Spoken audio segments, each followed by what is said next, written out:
bringing it all together with meal planning. Meal planning can be one of the single most important aspects of developing a healthy lifestyle. When we are unable to visualize the future of our eating, it can be very easy to succumb to the temptations of unhealthy foods that we have become addicted to, especially if it is our habit to eat them rather than eating the foods that will nourish us. Meal planning is quite an endeavor. It can be somewhat intimidating, especially to somebody who suffers with organization. If you find yourself having a hard time with meal planning, don't fret. There are many ways that you can begin to delve into meal planning that are fun and easy, whether you struggle with creativity in the kitchen or not. There are many meal planning kits that you can buy. Many of them have the option of ordering boxes full of fresh foods to cook with and include recipes that you can use. This can be very helpful if you are not used to cooking, which is often the case, especially when poor eating habits and a busy work schedule make it seem difficult to carve out the time necessary in order to make full, nourishing meals. The first step in meal planning is research. If you are going to get yourself healthy, you have to look at your options. Researching recipes is the best first place to start. Accumulating a binder full of healthy foods that you want to try out can be both fun and educational. It will open your mind to several food possibilities you may have otherwise scoffed at as too difficult for you to prepare, or maybe teach you things you had never known before. Recipes can be very mind-opening, especially when you are interested in making new discoveries. Cooking can be a hard habit to get into, but once you begin to master it, you will be surprised by just how much freedom you can find in putting a meal together for yourself that is both health-conscious and delicious. Look at recipe books and magazines and get an accumulation of recipes that you want to try. Start with the things that look the most delicious and nourishing. And if you are a novice in the kitchen, you may also want to look to things that seem the most simple. Next, you should keep your recipes organized in a simple way that is easy to navigate. If you find yourself overwhelmed by a lack of organization, it will make meal planning that much more difficult. When you are beginning a new habit, you want to make sure that you are doing everything as simple as possible.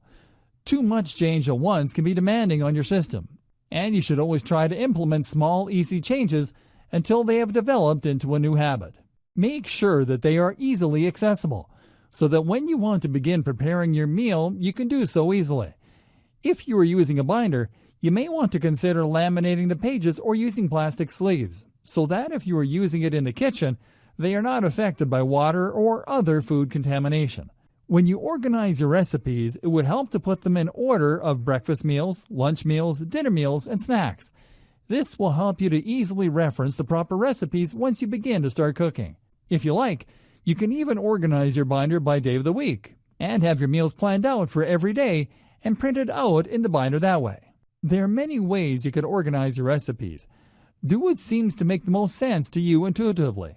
Don't force yourself to adhere to a type of organization that doesn't work for you. Instead, make sure that you are doing what works best for you in your own life. Make sure that you are taking the time to regularly seek out new recipes that stand out to you to keep your creative juices flowing and your kitchen exciting. There are many types of recipes you can try, and the more you attempt, the more interesting going on a journey of healthy eating can be. Next, you should explore software such as Excel on Microsoft Office that will help you to organize your meal planning. On Excel, you will find a plethora of templates you can choose from to help yourself plan your meals by the day, time, and week. This can be a hugely valuable resource. If you would prefer not to use Excel, there are also apps you can download on your phone or tablet or another device to help you to utilize your time and resources better. You can even go the old-fashioned route and buy a notebook that is specially designed for planning meals. This is an important step in making sure your meals are organized and easily accessible. Having a meal plan is extremely helpful when it comes to embarking upon a journey of healthy eating. Creating good habits takes time and patience, and it is inevitable that you will slip somewhere along the way. But that doesn't mean that you have to stay stuck on the ground. Actually, it just means that you're going to have to get back up and keep trying, because giving up is far easier than sticking to your plans. One thing that can really help when it comes to meal planning is sticking with a theme. For example, a lot of people have specific themes like Taco Tuesday, or another day that is assigned for a specific type of meal. If you think that would help you to stay on track, feel free to adopt that type of meal planning. It is done for a reason. because it works and it helps to keep things simple and streamlined. It can be very annoying to find yourself stuck doing a lot of planning and preparation every single week or month. So if you want to keep things easy, that can be a good way to do it. You could have a theme for bi-weekly meals, such as Taco Tuesday one night and maybe rice and vegetables the next Tuesday and alternate between them. There is no wrong way to plan your meals. What you have to make sure you do is to follow through. Without follow-through, everything else becomes redundant and difficult.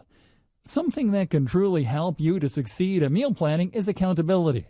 If you let somebody who knows you and cares about you that you are attempting to plan your meals, ask them if they would be willing to help you to stick to your routine.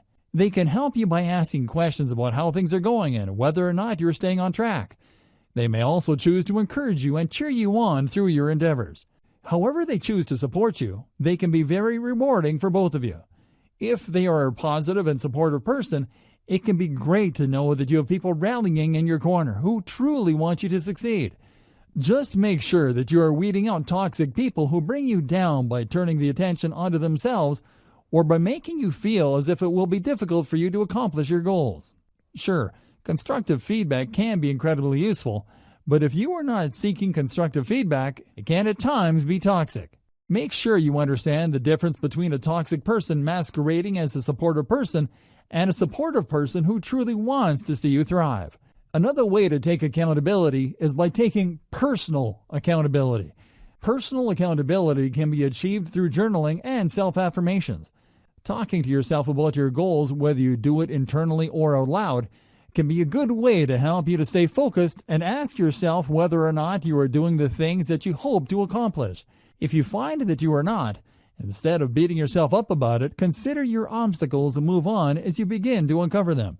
The only way you will ever be a failure is if you do not try. If you try, everything will ultimately fall into place because you are making an effort and creating positive changes in your life. Journaling is useful for many reasons.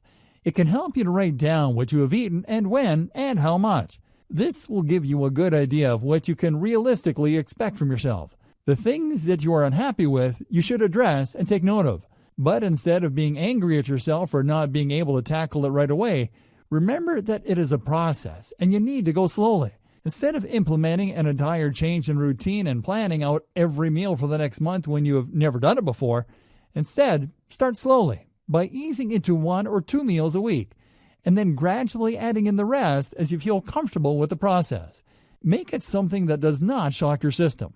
Gradual change is the most lasting, and journaling about your experiences will help you to uncover your innermost thoughts about the process and things that you might not have even realized were holding you back. You will begin to sense patterns in your behavior and possibly predict when you might find yourself tempted to get off track and why.